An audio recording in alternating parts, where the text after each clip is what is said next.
Tono mimi c'est à mais vivena tele mimi kudo le we mimi mimando dagbea vonvontin sa nu wa mi tan e mi wona bo no pon wewe do atemi tan die yo ezangete e romeyo mi kora ho zangbe avosun e me mi le die sin azan konu pogo die vonvontin sa e rometon solo lobo solo somo don dota wema klopon sin alindo to mi ton fe wema ho mi ton le azome sin ho e we mi nando e rome metilebin bo e do mi pon ko mi dogudo wa ye do to mi ton fe bo pon nu e nu bo huzu temeten alida ile nu wema klopon sin alinde so nu kege huzu e karo mo bo fi mi ton le yo ye ma ho mi kaka lo bi ogboje we le yo nu klopon devo le tin bo e no le soro ti lo friend le 2 ans e lo taji mi na ke do ni we ne bo temeten me dio e a je pa ro mi wara iton e do friend die ti to me yare ade e lo ma klopon sin alindo to ko yo mi na ke do e ne le o le vonu mi na wa hosu ko iton bora si fubio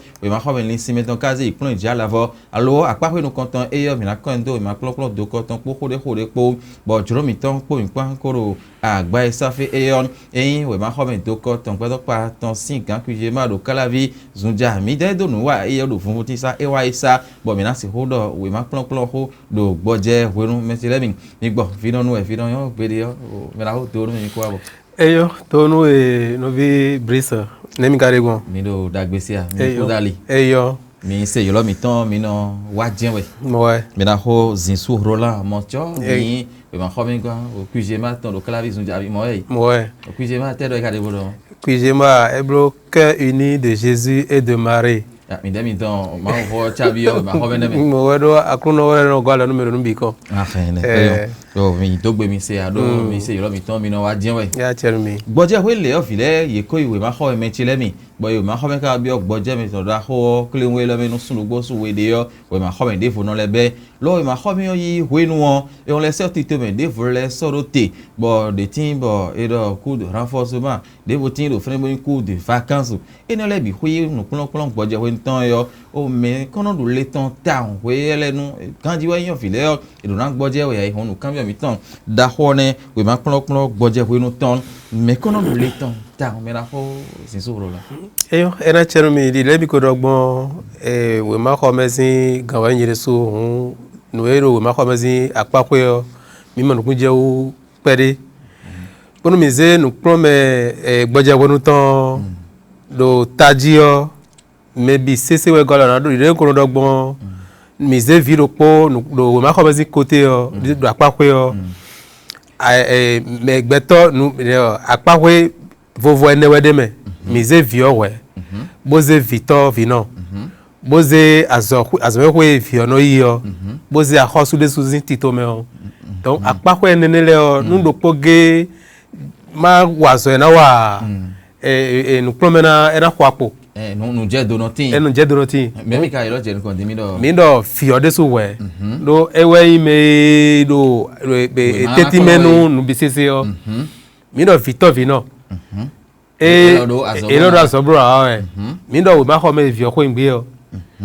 bodo ahosu eze titome nu prometon da yi so rote eblo akwa ifofo ene ero jango do we ma ho me iroko ba nu ko yino tina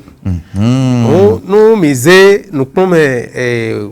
gboje meton gboje we nu ton me we kon dule to ta won ji o mi ado mi bi sese we apapọ enele bi sese we do eko ya zobe ka bo me na itegbon ko ifo nton le eko itegbon o fi na bi ogboje pe nle me ko se si ko to bo wa e ko jawa yo mi ko tun enele ti o nu baru pepe me sile ta no ko ve gboje ko nu me wezon bo ero wezon bi kan ya yi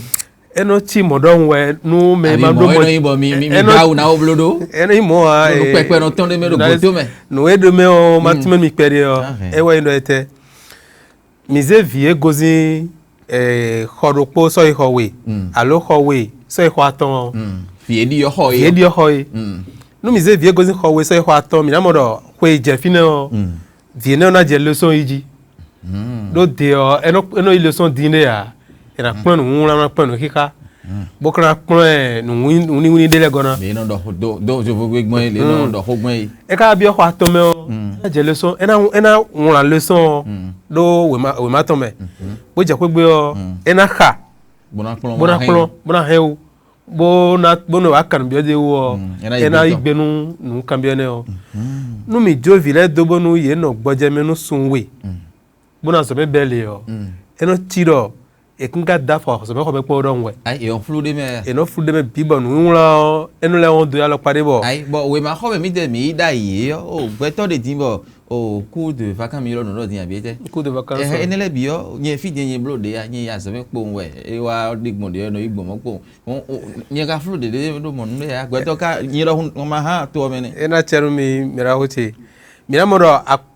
koko wenu chobonu vide na ya zo me o alo ena ze gbotawo be na iplato to ko ton de we ena façon de so do mi de e ko do nu yen kwe zizin so je bare me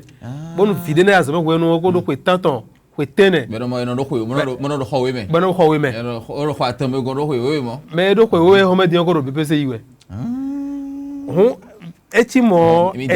de papa e we ba ho we do mi mo yede na si eti mo e do na pla vile do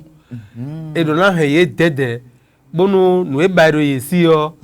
e ma ze hun soro nu ko do ai hun pro la menu ye do kwenu e pro ko de me o kwenu ya do e kwe foto no e ma ko de me di o kwe we o e ko ze fine o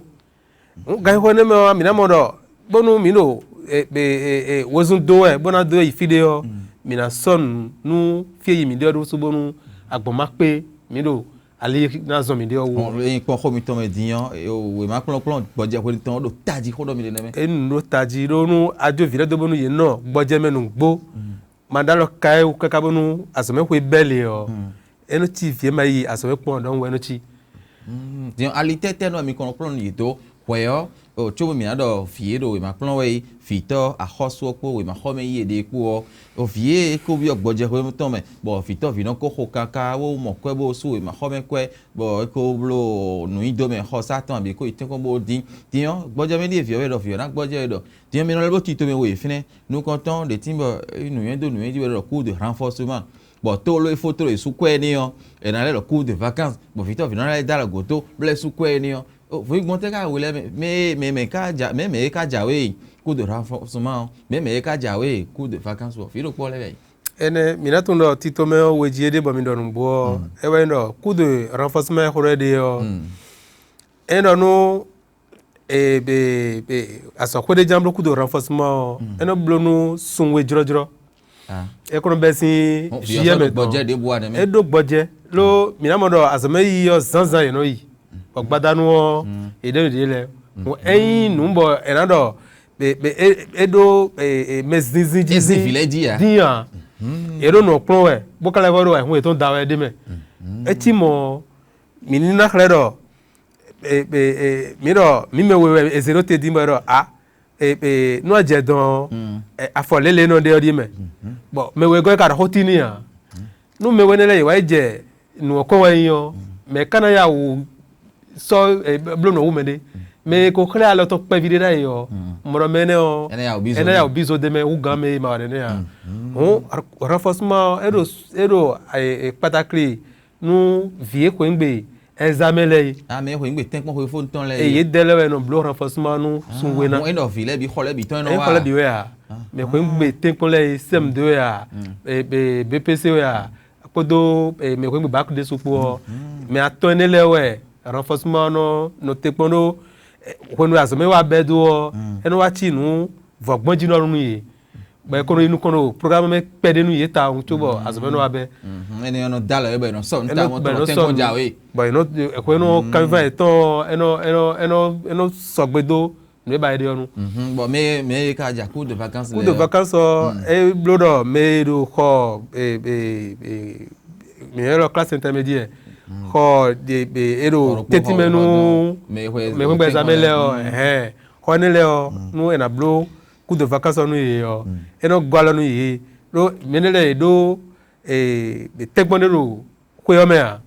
o etimo eno tun le na so ka gbombo ina do ehun dawe chobu ka ro azo ina blo bra bo ayi tondo we ma ko me jawe bi begbe yo zin nu siso jiro ko jambe ko jawe yo fi eno wazoro de ta one wono no pa ye bo aso bi be eno e memro bizo de benga et on tito ben tete mi kono so do ko de vacances o ben tambo e khla do le do taji bo do tan dame bo fi bi o goje ho no ramblo no klon ini ena chen mi no kambia de do no e modo te yo o ma hole o ma home le bo be ndo ko mo ji ena le bo jene me ne bo wono no e bon do po wono e kan bio ye de wo wono ye na sin ko kakaburo e ke foto yi do koji yo moro gbe to e ma pe de wo ma pe ku do ka do blo a e si wa do ke wewe ke o le do mo de mo e me tito me le do ko mo mi de dine yo e me yun le winde bo me o ma home gan le sorote be no le mi do amo yin ken klo me dandan bo je ho no mi tan utu o fi ne fi wa ho ne dile mo ro fi to fi no mo no le wa zo din e wa zo din do mi o mo ken bo yi do glo me mi o kwa ho to no wu din fi ma wa e mo no kun wa zo din wa fi o te wa zo ti no le kun so wa zo do mo no yin ewe mi na bio Victor Vinodo nuchuno yanze vietono azokwede yo eni badona ganji gbopon tito me de nu do azokwede le timbo gboje wenuzi nu klon me na di yo ere ba me Messi alopa debuwa yi me do klon ja ala vozi nu le po mo ma do nkoro ba ku do hache ni da zo me na khla lo ye de po mbo na wa bandi jande bulo havile o esogbe ya nu azokwe yin meja wa so le su yin Messi tengbeju nu gbo bo kunde ma ton le chobonu ana blodo correct of lavodi yin nde timbo mi no préparation de classe me dona noe mi jina plan ville o mi dona toye mona ze kule me as be kamitono directeur miton ba directeur na pondo noe mi jina plan yo e ka so gbe ka nu gbo a bo de ma so gbe ka le na blogbon na blodo we tí o Messi ọ̀nà ìwà sọ̀kà àfilẹ́ ló kọ́ sára. ó mi ò directeur ọ̀rọ̀ ti o ma xɔmɛ gan ne yi. o ma xɔmɛ gan lɛ bi jɛn se ma se ba yi ne ma bi mi de ko anu ye bo alo n tɛ fo pɛrɛ n'o hun o ma xɔmɛ kɔn dɔn o ne dɔgbɔn mi de mi fɛ nɔnɔ mi fɛ to ni yɔ e do mɛmɛ fila fɔ ye. o ama nu alo te fa bonu ahun o ma xɔmɛ yɔ mɛ ka kplɔn o ma zin azɔnu gbo bo do kun de o ma directeur tɔn adɔn yi do akpa mɛ ne wɛ na nɔ enu. Mi ado mi olo fondeur vo bo mi kono lo directeur lo erovo donc directeur we me no pe no kundo won le wi we ma kun prometon teme na de to le bisese wo directeur no pe kundo ho me dio mi o mo bo ma ho me do ko ton le yo ta ji ro gbe to pa le sin apa ko yo o me ko ve itin ko ba ko phone ton ai we no no azo ta we me no content di ro kha me te ko mo Messi le ma iwe bo azo me ho che ma je no clone village e le no Messi le me fla ko yi bo vile no si nla nko ton ganji a e no wa ho be le bo ipon no nla do ateji do to te do aga yo o elu no nla do no de me po gege e le di yo demi chobonu anayi Messi de yo akoso de so mi na pon me miroro ayame bo akoso de so no yi yo e do no ado back alo no ado no pro mezin we ma o na iwe me do back vlavo bo alonton e modo we ma sisi to no Messi o don ran bo odun ran to de me ro no ran po photo gbo me e we so mo mi do me yan so pe gan pa mi lo directeur e Messi si khosa mazenu e na blede kule directeur ton donc e ze kule directeur ton directeur na poro no e kajan bloye yo kende me vlavo a bona galo ni ben de 15 me kone de 15 me do e je khome o e na tun le na blogbon bon e na so gbe ka we directeur ton de khay no matre yi me o ma pro me zoda yi a e ka hen na pro a loton be na tun le na blogbon bona so gbe ka no be ri o ne ka gbe bo e ma ka si hui me tun no khere do apa be pro no file a ko susu ni ponte we a e mo dandan we ya lo mi na mo do ka flan to me mi de di o me de timbo ko zozo ba ere mi wo yin suma je pepe mo di asan ko khala mi ti we nu ya yi onu me ko plombo wa do ne di o e na do bi ba do o niveau e c'est que nous ko na suye o ena supo do e o plombo ma tin do aliene onu bo go me plombo yo ena do biro ko me ena mo le ton biro ko me o ero ni o ba mia keke to no aliene ho cho dele ka timbo e ka do ale ne ko dia no do mi ne pon won bona do sesin ko na kire we no e me o ko ve do kunde ma mi ro bako alo no do CAP alo kapo e he na wazodo azame ko do koto bo e he na lo to do no plonje no plon choboro bro beto ti dimbo e plon me si zo nu gbo bo eze do teka me e ga khala lo ton do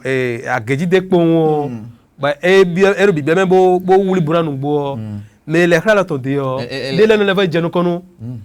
me yi do e ton bonu ma wa do gboje me din pon ma do nde wa we edo yeme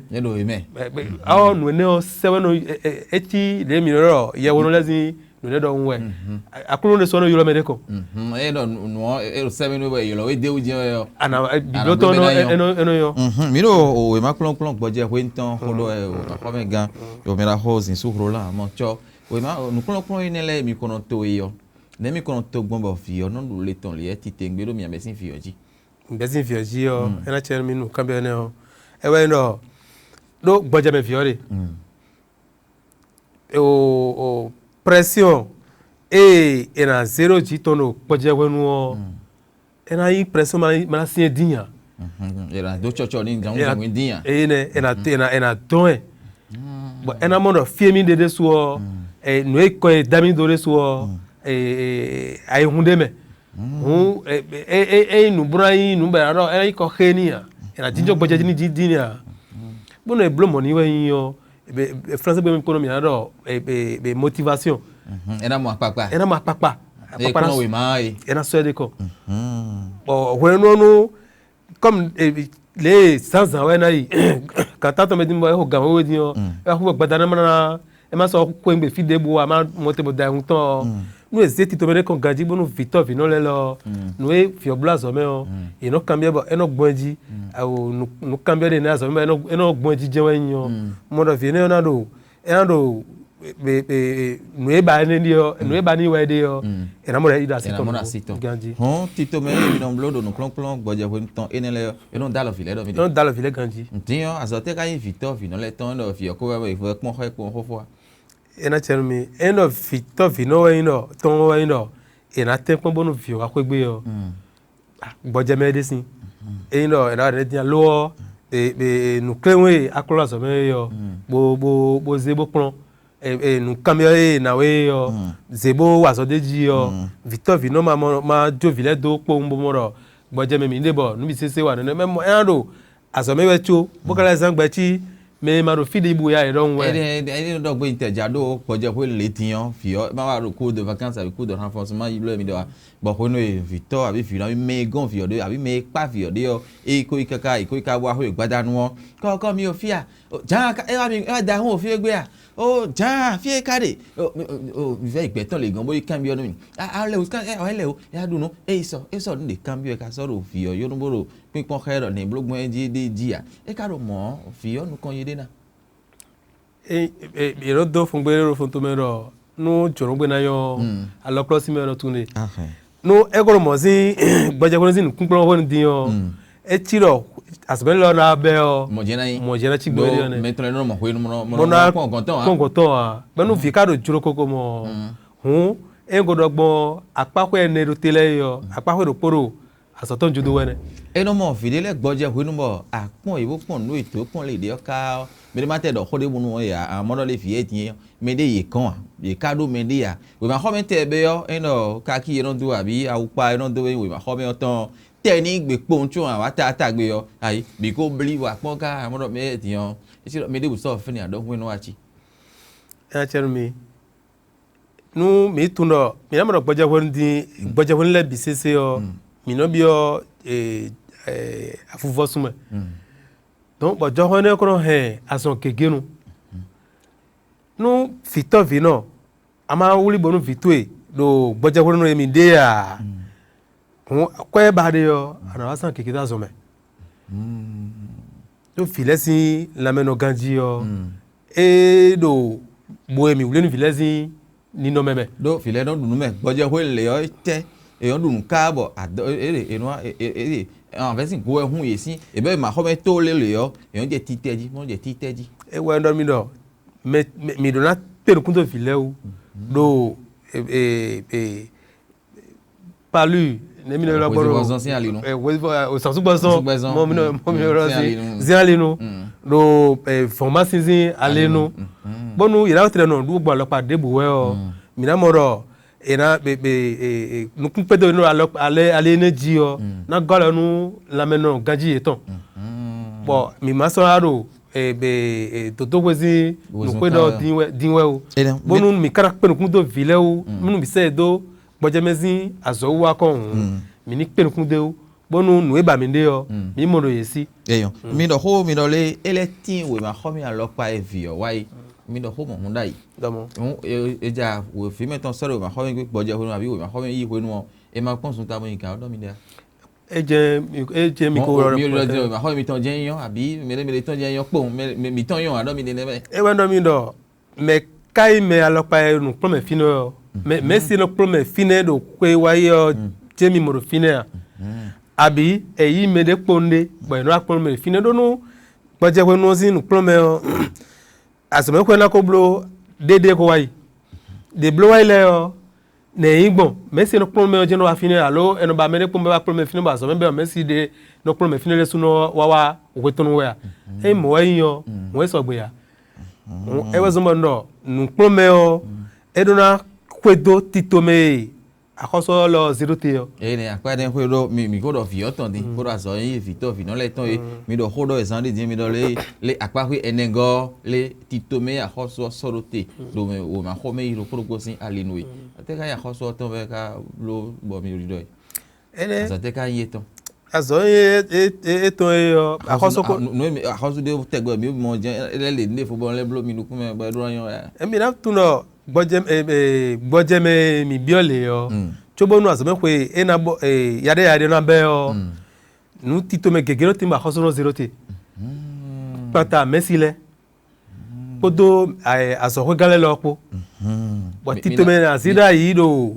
fie mi no public le asome kwe akhoso le yo akhoso le no 0 te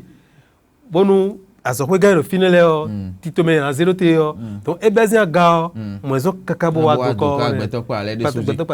mi na kon de o kende mi akon titome tete akhoso ka no blo o gboje ho no alo mi ho mi be do popo nu mi ze gboje ho zin be wendo te yo wenwe file bi sise ro gboje me le di yo mi na mo do aso kwe gale yo podo titome na 0 te nu kwe jawe yo do kwe wa yo ene ko fone kwe jawe yo ntezi hudo asobe kwe do popodo kwe jawe yo ani mbawe akhoso de ro aso kwe gando proposi kwe jawe yo titomete mana mi kredi yo ego blo akulo zangbe we wa idi yo akhoso se medozi asobe kwe pa edo akhoso ko na chele yo bi sese wa play bo ale aze o ma to sojo ba khoso no level gbeje pe mama no asbe ko le nga na gbeda yi yo e kara zo wa ne ka de ugbon no ne bi sisi o gboje me ko blode bo tun asbe ko akhoso na pe ba ipa le yo na bi ka pora zo awe o e ka khoso to me lo blule yo na bi ka poro gbeji ni yo e na tun no ne bi sisi o ti to me yin bo no bloro no ne cho ba so me bele yo ene o nu yido nu eji alopalapale o akoso no tiroji ewe mi yoro upele ne unité pédagogique leme e na ti mi ado akweho chobona do titome akoso blo ro kai no kwenu mi de tie o mi so cours de renforcement abi o cours de vacances ho do mi de tin me no plan o boje ko no ton lo te yo o akwe file no su yo no ndo pogbon file bia ne gbe kan ti mo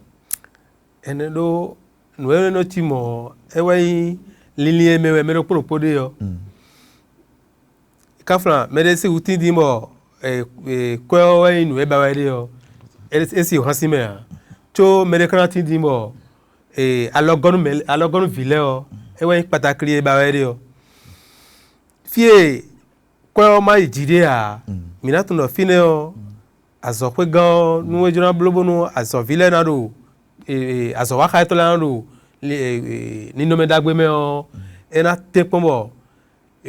ko ma tre pe a aso ko kana gona bo Messi wa finile o ina mo fin mo ro gboje we die mi de Messi wa zo ka file gboje we le lona isun oko abi ofie wa gboje we nsi ni plongle a ho isu me no dugun ne ko to ni ogbe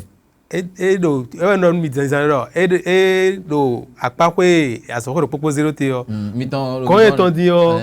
as be gboje we zin plon me o zin bezi u to me fine o Messi do propono isale ton ai do na isale ton do Messi o do ni no me dagbe me o no ado ni bloro vie o do vie wa gboje me zin plon gbe o e ton sa digbe ya aso de gbe ton pa aso pe o ena plon jonu bo aso pe do pesi so me bona se una nu jonu vie de suno e ba so Messi e ton le o tubo no yana be o no tron blo play highway bon nous aimons le jona plomendo a close gbegba nu konton me o ena zewa bon mi na gbeje pon bon e ma yo mi na desine yo mi na zede me bon e blo ne wa yin o tubo nu a close gbegba na fo e na le je bode o en level blo bala be wa mi no sa ho ito lo yes ye bi ro iko eton sun sa ko eton de mi ko dobo e yon mi ro gbogbo e yo mi no su mi ro popo bon ene o a hewa na dogbeji bona kanu bi e bonu nu eblo ede ma sogbe a ahia na gbenu ye wetonu eyan o mina ya o leto nu wa o mi a kam bi okun no le we ma khome yi dokoton do beneto mi tome en do mi pon kwe we mi dogu to wa je tiyan ete tele ka di otin tele di o je fitin bo do mi nu kun mi mo le o sin kwe o di o je tiyan hoso di onu keke bo e pon te hu gan le de gan bo kale podo kan to ya chanu mi no kambe ne do come o no e vivi ni tando akozo zin apakwe o ewe yin titometi dimbo yin titome numérique bo platform no kwete bo file o nko eton bisesero platform oji o edu master horo ne titomene o titomene bo he no plome wa kwise no plome o D'ailleurs, nous vions na motrero ko mi loro 4e mo me o bona boy mo aso kan de bu o e si lo 5e he na blo mani mo ro ko 3e we de bo he na IBPC be e si ibo ijai e si ibo din ho fi odon podo na mono podo gudo be no so do ten kon ko ifo nton e lo din o amado ke na so ko e body asipe esi aso ko gan wo tro platform esi glo platform ji ya ma ka glo platform ji ya platform wa akoso no kwedo bo me na yi tempon alopala pare o eno yi platform ji we akoso no kwedo onde no ko ene ho atom e di mo ko ise peru ton asipe wa fi no wa zo ganji ko asipe wa no gba premier bo no bisese di o c'est en ligne on te kale bo yon ba akoso blo nous les voyons demain do akoso asbe ko tokoton mi do mi na do ewe nu we mi lo cantine ne o e nda gbe gbogbo ala nu se le aba nuro ma home e yonu fie do ko le ta do nu ko ye to me bo mi leze apako de vo fine ponwe o ewe we ma ye akoso no zenu manu fie do ko popo ko me pole o ene de suo nu tito me da gbe we ma me file na klon ne do to ko akoso no te ko ene obisese gratuit we akoso no bese do e fi do propose zinta eno gola no kiko Victor Vinoleton bo azo me no me fie azo kwera wa zo de o e ko rasito azo no wa eyan do ko me ene le bi hui me ti on plon gboje we ntan le o me ka do le tota mi ado mi bi sese we mi me plon mi mo kwepere no e gola no vio e gola no vio eso la media bu gola no Victor mo je ka gola no azo kwero so ne do azo kwe bi ado ero gbe ero envie do gboje we no me ne bu wa fine ramodo filo azoro yiwe mo je ko resu ka yiye bo no ene ogora ko ene o no eso ne ya tu mi ga yi o mi ga yi no pere ro fine no ko fine ma je ya e je fide e yo mi ro hore mi na no su tanu wa ya fo no mi na dogbe no akoso ro ton le no taji o gouvernement wara iton do eze tikto mene lero te di no sete naton bo no plomé di ondo numérique era zen ledo en ligne bo no plomé lo anamo i plateforme le di le abrum de bawa na mo bo asbe ko le na blodo tambo na jadi onu gege tin bon yo vile na so me gratuit bon di nu gege tin bo mi dogbe na khoso bukaro ero mocho ni ka pon aso ko pale resu lo nu mi lo subvention na pele lo ro waro aso ko pale o era golo nu mi bon mi na de ko nu aso nu plome e blo mi lo de o ena indagbe tambo bro yo Mena ho zinsu Roland Moncho e ma hoben gan no mi kujima do kala visun jasin kha meton mi wa nu wa meton di vunvuntin sawe mi ken do we ma plon gboje ko no ton me kon do le ton ta wan ji mi gbija wona konte o keke we no e wule mi po ho apa ko no konton di nko do bi no ko de vono mi na le ko wa apa ko we god no wa e ton ji ko do no cambio me developo do we ma hoben na be di ne tuto me okara no gbe azote ka yo ma hoben le ton mi no blocho ma hoben no be ne tuto me kon de gbon do fiton le si akwa kwe nou ekonom lo fo ateton bono yin alian nou e ma khome ton le yo ko e don de ji da khiyo ji ne kana blogo mi ken gloma ko ton suwo e ne le bi kwina ndo ganji mi ale ko wa e ni oji o ko de vono fon vonti sa e remeton e po vite we degbe e po de vono